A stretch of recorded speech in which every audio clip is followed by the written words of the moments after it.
Olá, meus irmãos, sejam bem-vindos a mais um Palavra Encarnada, nossa meditação diária a partir do Evangelho. E o Evangelho de hoje, quarta-feira, dia 10 de abril, está em João, capítulo 3, versículos de 16 a 21.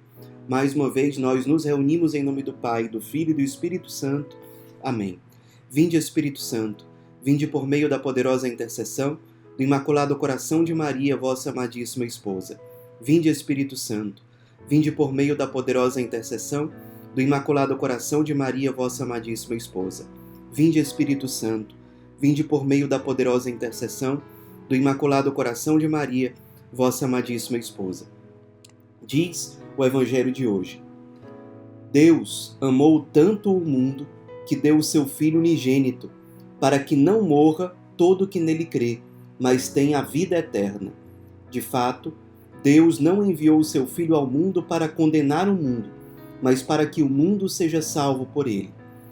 Quem nele crê não é condenado, mas quem não crê já está condenado, porque não acreditou no nome do Filho unigênito. Ora, o julgamento é este: a luz veio ao mundo, mas os homens preferiram as trevas à luz, porque suas ações eram más. Quem pratica o mal odeia a luz e não se aproxima da luz, para que suas ações não sejam denunciadas. Mas quem age conforme a verdade aproxima-se da luz, para que se manifeste que suas ações são realizadas em Deus. Meus irmãos, nós estamos ainda no tempo pascal, estamos na segunda semana da Páscoa, lembrando que a Páscoa é um tempo que não termina com a Semana Santa, pelo contrário, dura 50 dias a partir do domingo de Páscoa. Então, estamos na segunda semana do grande tempo da Páscoa. E o Evangelho de hoje, para nós, é muito precioso. É um trecho do Evangelho de São João. E eu gostaria de propor que a gente, na meditação de hoje, se detivesse no primeiro versículo do Evangelho de hoje, que é: Deus amou tanto o mundo, que deu o seu Filho unigênito, para que não morra todo o que nele crê, mas tenha a vida eterna. Meus irmãos, nós estamos nesse mundo, e estamos nesse mundo como estrangeiros. De fato, este mundo não é a nossa pátria definitiva. Nós não fomos criados para estar neste mundo por toda a eternidade. A nossa pátria, o nosso lugar, por assim dizer, é o paraíso. Ou seja, é estar na intimidade com Deus de forma plena, total, perfeita, absoluta. Estar totalmente imersos em Deus. Isso é o paraíso. E é o lugar que Deus preparou para cada um de nós. É aquele lugar que Jesus disse lá na última ceia, quando ele instituiu a Eucaristia, que ele iria nos preparar um lugar, uma ceia junto do Pai. E ali é o nosso lugar. Porém, Deus nos enviou a este mundo como uma missão. Por isso, é normal que, às vezes, a gente, ou até muitas vezes, a gente se sinta neste mundo um pouco deslocado. Quando a gente sente que muitas coisas não estão de acordo com a vontade de Deus, quando existe muita contradição neste mundo, muito mal, nós nos sentimos mal. Mas lembre, nós estamos no mundo, mas não somos do mundo. O próprio Jesus nos ensina isso lá em João 17.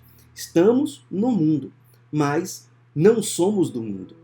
Por isso, é normal, repito, que a gente tenha inquietações nesse mundo, que a gente sinta até que não é o nosso lugar definitivo, que não é a nossa pátria, que não é o nosso lar, no sentido mais pleno da expressão. Porém, é um território de missão. E um território de missão que precisa ser abraçado, até para que a gente não só prepare o caminho do paraíso para a gente mesmo, como para que a gente leve outros irmãos junto conosco para o paraíso, que é a vocação última de todo ser humano. Todo ser humano tem como chamado íntimo de Deus o paraíso. Todos são criados para o paraíso. Por isso, o Evangelho de hoje diz que Deus enviou o seu Filho ao mundo não para condenar o mundo, mas que as pessoas sejam salvas. Esse é o grande objetivo de Deus. Claro que Deus respeita a escolha de cada pessoa, mas o que Ele quer é que todos sejam salvos, que todos se abram para a salvação, que todos abracem a salvação que Deus tem para cada um. E quando às vezes a gente pode até pensar, meu Deus, mas qual é o sentido disso? O mundo é um lugar tão marcado pelo pecado e o evangelho de hoje começa dizendo: Deus amou tanto o mundo. Como é que uma realidade que é marcada pela imperfeição, pelo pecado, como é que Deus pode amar essa realidade? Realidade que Ele mesmo diz: nós não somos daqui, nós não somos do mundo, mas estamos no mundo. Como é que Deus pode amar essa realidade? Tem uma homilia famosa que tem como tema uma frase também famosa de São José Maria Escrivá, em que ele convidava a amar o mundo apaixonadamente. Ele mesmo se apresentava nessa homilia como um sacerdote que ama o mundo apaixonadamente, porque ele descobriu e tinha consciência de que todas as realidades do mundo, todas as realidades seculares, elas precisam ser espiritualizadas, como ele dizia. Ou seja, Deus se deixa encontrar na realidade do trabalho, da família, em todos os espaços da vida social. É possível encontrar Deus, é possível se santificar. E é claro que isso é verdade, é claro que isso é o ensinamento da igreja, o evangelho, todos nós precisamos viver essa realidade. Especialmente aqueles que têm uma vida mais secular. São comunidade aliança, mas todos são chamados na verdade. E no nosso caso, à luz do nosso carisma, tem algo que eu considero que é muito significativo. Este mundo é o lugar onde nós podemos encontrar o Emanuel. Jesus crucificado, abandonado, encarnado nos pobres, nos mais sofredores. Este mundo é o lugar do nosso encontro com o Emanuel. É o lugar onde nós podemos tocar a carne sofredora de Cristo. Nem no paraíso nós teremos essa oportunidade. Porque no paraíso, assim como Tomé, nós poderemos ver as marcas das chagas de Cristo, mas no seu corpo já glorioso, no seu corpo já ressuscitado. Neste mundo, nós podemos encontrar Cristo na sua carne sofredora, reparar as suas dores, tocar em Cristo nos nossos irmãos mais abandonados, tocar o Emanuel, sentir o seu cheiro, escutar a sua voz, contemplar o seu olhar, sofredor, crucificado. Este é o lugar onde o Emanuel, o Verbo encarnado, se deixa encontrar na sua forma mais sofredora, crucificada. Este é o lugar da nossa salvação, porque este é o lugar onde nós podemos tocar a carne sofredora de Cristo. E para nós isso é muito significativo, porque sim, nós somos chamados a nos santificar no trabalho, na família, em todas as áreas da vida. Mas nós que temos esse carisma, somos chamados a encontrar essa salvação a partir do Emanuel. Porque sim, eu posso encontrar vestígios, sinais do Emanuel em todas essas realidades.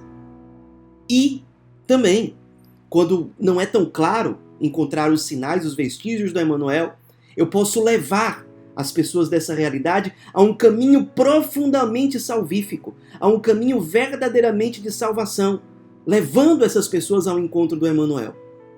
Sim, eu posso encontrar vestígios do Emanuel, por exemplo, no meu filho, que é uma criancinha pequena, sim, claro.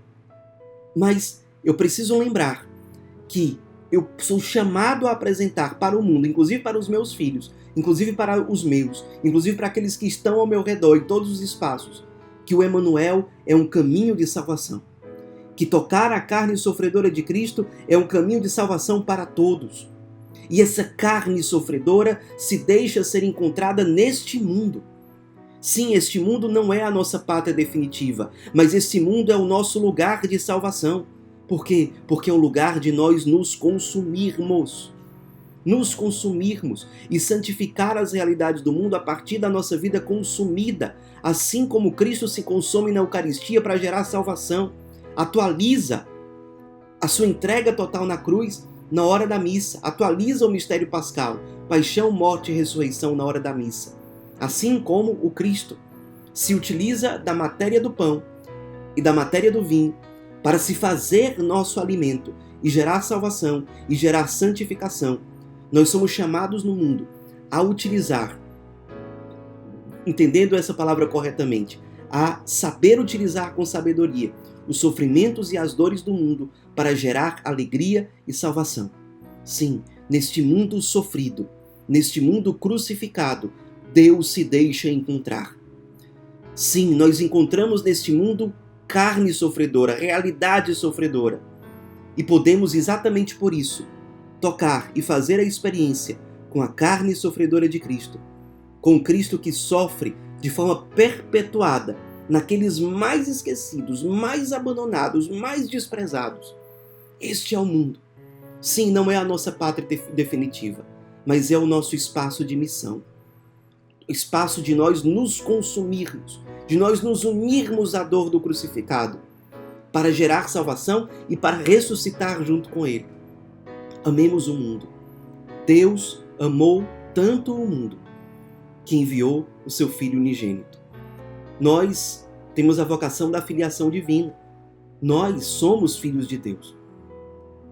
Será que alguém poderia dizer: Deus amou tanto o mundo que enviou este consagrado do lumen, este vocacionado do lumen, este membro do lumen para o mundo? Não para condenar o mundo, mas para ser instrumento de salvação para o mundo. Claro, o único Salvador é Cristo, mas nós somos chamados a colaborar com Cristo, sermos instrumentos para que o Cristo salve a humanidade. Deus amou tanto o mundo que me enviou, que enviou você, que enviou a nossa comunidade ao mundo para gerar salvação. Diante do Evangelho de hoje, nesse tempo de Páscoa, tomemos posse dessa realidade. Amemos o mundo como Deus ama, nos consumindo no mundo, tocando a carne sofredora de Cristo e levando muitos a ter essa mesma experiência de alegria e de salvação. Façamos desse mundo o nosso território de missão, em que em nenhum momento, em nenhum dia, a gente acorde pensando o que é que o mundo vai nos dar. Não, não é esse o foco. Que a gente acorde todos os dias meditando de que modo Deus me chama hoje a me consumir pelo mundo, amando o mundo para gerar salvação, para levar a humanidade ferida para Deus. Todos os dias. Não é dia, neste mundo, de estar na nossa pátria definitiva, de estar no descanso eterno. Aqui é território de missão. Aqui os dias têm sentido quando nós nos consumimos a cada dia. Como disse uma vez São João Paulo II, ele já muito idoso, e uma pessoa próxima a ele dizendo, numa jornada mundial da juventude: Santo Padre, descanse, não faça tantas coisas. E o Santo Padre São João Paulo II dizia: terei a eternidade inteira para descansar. Neste mundo é para me consumir. Que a gente abrace essa realidade como sendo a nossa. Nosso caminho de santificação é o consumir-se. E o consumir-se por Jesus abandonado, encarnado nos pobres, pelo Emmanuel, e levar a humanidade ferida ao encontro com Ele, que é o encontro que gera a ressurreição verdadeira. Tomemos posse dessa graça, amemos o mundo como Deus ama e façamos do mundo o nosso espaço de santificação, nos consumindo e nos consumindo pelo Emmanuel. Ave Maria, cheia de graça, o Senhor é convosco. Bendita sois vós entre as mulheres, e bendito é o fruto do vosso ventre, Jesus. Santa Maria, Mãe de Deus, rogai por nós, pecadores, agora e na hora de nossa morte. Amém. Em nome do Pai, do Filho e do Espírito Santo. Amém.